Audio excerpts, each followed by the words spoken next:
So John was our technical advisor.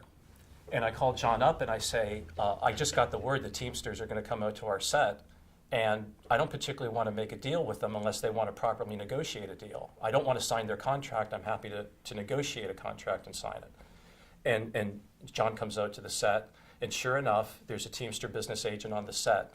He goes, oh, this is going to be fun. I go, what do you mean? He goes, did you see what he just did? I said, no. He said, he just poured himself a cup of coffee and drank it. I said, why do I care about that? It's a cup of coffee. He says, it's your cup of coffee. He says, that's trespass and theft. Do you want me to arrest him now? I said, no, but I'd like you to tell him that we need to have a meeting. So he goes over and says to him that you've been trespassing and you've been stealing, but Borchers will agree to meet with you and discuss things later. And they have our phone number, and my office calls up and says that there's going to be a meeting at the Hamburger Hamlet across from the Chinese Theater at 5 p.m., and I have to be there. So we decide that there's a leak on the set, that somebody's talking.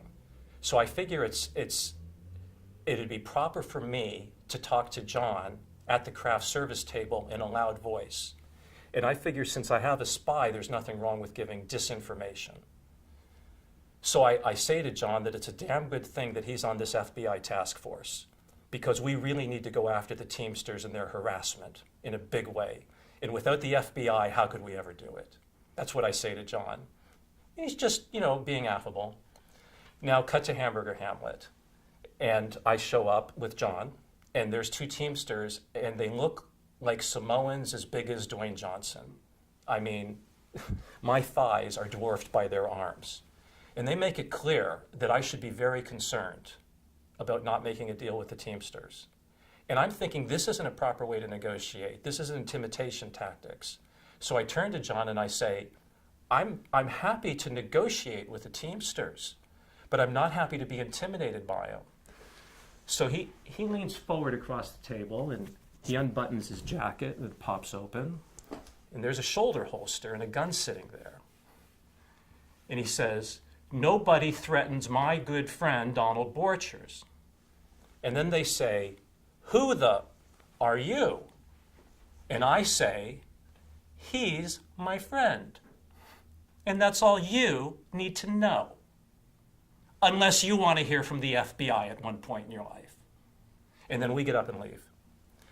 Now I get a phone call an hour later from the Secretary-Treasurer of the Teamsters, Mr. Earl Bush.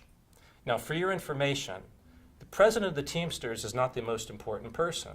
The most important person in the Teamsters is the Secretary-Treasurer. Why? Because he's in charge of the money. And that's the way the Teamsters work. End of discussion. So I get a phone call from Mr. Earl Bush saying, I don't think we've been properly negotiating. You've made that clear. I'd like you to meet me as my guest tonight at the Smokehouse in Burbank across from Warner Studios. He says, don't bring your friend. I said, if you don't bring the Samoans, I won't bring my friend. Do we both have an understanding that there are two people sitting at that table, you and me and no one else? He says, we have an understanding. So now I go there, and we don't talk about anything about the movie. We talk about this and that and politics and sports and this and that, and we eat a great meal, which I have no intention of offering to pick up the check for.